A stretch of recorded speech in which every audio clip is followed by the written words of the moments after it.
Exactly. And once Zion came home and said, hey, you call me Zion, and I'm ready to take on this, I looked at it and said, you are a leader. You are a leader. You are a leader. To the treetops, from the sandbox, we had it stacking so we wouldn't even fall. A lot of dead limbs had to cut off. Riding with fake niggas made me cautious. You did me wrong, so salty. I had to get in my bag. Tell them people you ain't really honest. I got that for you. I got that for you. And now it's time to reveal some of the people who made this year's Time 100 list, starting with Dwayne Wade and Gabrielle Union. Kaylee Hartung sat down with them to hear about how they are fighting for change. We're still kind of getting used to being recognized for just doing things that have just really kind of come naturally, like Loving your kids as they are, which is weird to get credit for that. What up, y'all? BAM TV. Mr. Wade. Here we go again. In the words of my man DMX, RIP to him. But we come to the same conclusion, or in this case, crossroads. Because in the last 2 episodes I did on you and your family, I was trying to figure out what's the motive. Well, everything's revealed in time, as you guys have made the Time 100's power couple. Congratulations, I guess. Pay attention. What surprised you most as you've shared Zaya's story? the level of hate. I mean, that's really the only way I can put it, to be completely honest. The level of hate based off of Like, everything but the facts. like It's a lot of people in the black community, and that's how that will not accept someone of transgender community. A lot of people in the black community. Well, damn. A little extreme, don't you think? I mean, to blame all of that on one culture when actually we're the culture that's being exploited for it seems a little outrageous. So what I'd say, Mr. D. Wade, is hush your damn mouth. Pay attention. An assignment at school would say, tell me about yourself. And this was the time where Zaya took the time to say, I'm black, I'm this, and I'm gay. At the time, Zaya said, I am gay. So the teacher called At 8 home. years old. At 8 years old. At 8 years old. At 8 years old. Word, at 8 years old, bro.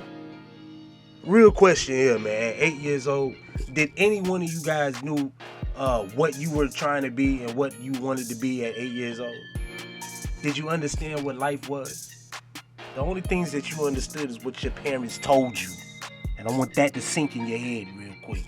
What your parents told you. Pay attention.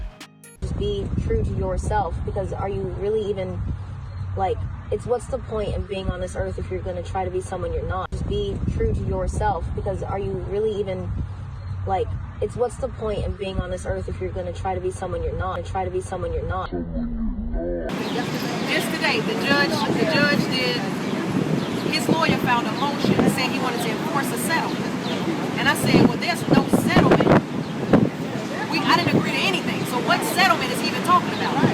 And then the judge, his lawyer said, well, Mr. Wade signed something. I said, that's fine. I didn't. So he can sign a million things. I don't agree with what he signed. I don't even know what he signed. I've never seen the document before in my life.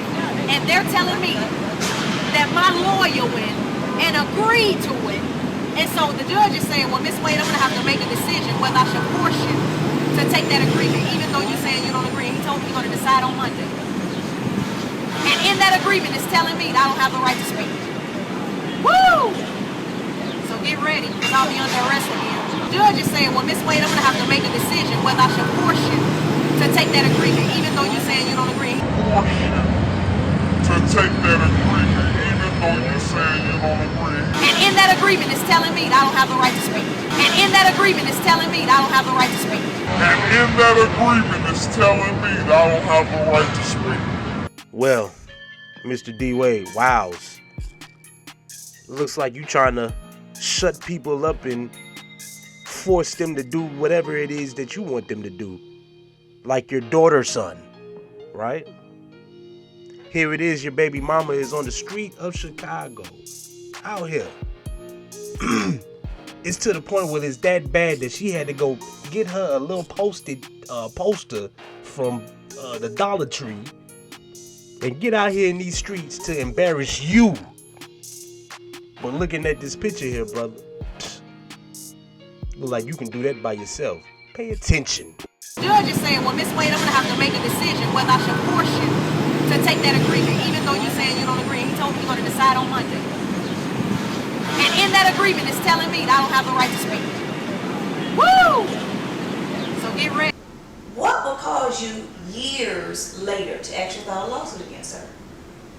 Because the lawsuit wasn't about any relationship that the two of them may have, you know, or had, whether it was while we were married, during, or after. The lawsuit was about her having a negative effect on my children. That's what that lawsuit was about. What's next for you two? It's our goal to be of service to anyone that is in need. But also therapy. Oh, and that too. A lot of therapy. When you are of service, you deal with a lot of things outside of dealing with just yourself. So if you don't deal with yourself first, you have no chance of leading. Union, we are proud. When I say proud, we are proud parents of a child in the LGBTQ plus community, and we're proud allies as well. I don't know if everyone knows. Originally named Zion born as a boy, came home and said, "Hey, so I want to talk to you guys. You know, I think going forward, I'm ready to live my truth, and I want to be referenced as she and her. I would love for you guys to call me Zaya." And so internally, now is our job to, one, go out and get information, to reach out to every relationship that we have. My wife reached out to everybody on the cast of Pose. And we're just trying to figure out as much information we can to make sure that we give our child the best opportunity to be, you know, her best self. Yeah. So let me pose this question to you, brother, because I don't really understand why that, if I got a clip of you saying that you needed to go to therapy, right? So I'm assuming when you say that you know, you would go to somebody that has studied and went to school for that. But here it is. You asked, or your wife asked, the cast of a TV series that was produced in 2018 about a gay New York's and the gay and lesbian trans community and shit. Like, how the hell they gonna help you in your situation, brother, and they actors and actresses? How they gonna help you in your situation, brother? If anything, they making it worse. Pay attention. I literally can say I tried to save him from himself, who I saw him becoming. You know, I tried to sit down with him. I tried to reason with him. I reached out to Coach Riley. I reached out to Coach Riley's wife. I reached out to other wives married to NBA players and sought their advice when I noticed it was happening, that he was changing and changing for the worse. There's nothing wrong with change, but changing for the worse is bad. And I saw him in exchange for money and fame selling his soul. I saw him taking, you know, his character and exchanging it for yet another endorsement or yet another fan, and that was the problem. Exactly. And once Zion came home and said, "Hey, you call me Zaya, and I'm ready to take on this," I looked at it and said, "You are a leader. You are a leader, and this is our opportunity to allow you to be a voice. Right now, it's through us because she's 12 years old, but eventually, it would be through her." Right. Play exposed, Mr. D. Wade. Now, I referenced that because I asked, what the hell is in it for you? I mentioned something regarding other NBA legends, regarding Isaiah Thomas and Magic Johnson's and they peon ass daughter sons. And I ask you this, what does that do for your community? other than get you on the Time 100 list. And you're not even on the top of that list, nigga. You number 99. Anyway, man, what I say is, what you do affects all of us, brother, because you indeed have the light on you. And what I'd say to that is, get your shit together. And to my community out there, raise your daughters as daughters and your sons as sons. Like, share, subscribe. And also, pay attention. Spirit is strained and you limited to change. The lyrics in your limericks are changed. A different hook, the way the sentences arranged. More demented in your deliverance, more sinister in your slang. Sounds more belligerent when it's sang. The truth is limitless in its range. If you drop a T and look at it in reverse, it could hurt. Look at the grimaces of the pain, and it's worse when it works and your membership is gained. But you forgetting the proof diminishes in the flames like poof. The media pours images in your brain of the score of the war where militants are slain. The faces of the guilty where innocence is proclaimed, and they filthy. The deaf ears are the winners, the listeners are the lames. Of the ballad of the man that the son of a minister has became so.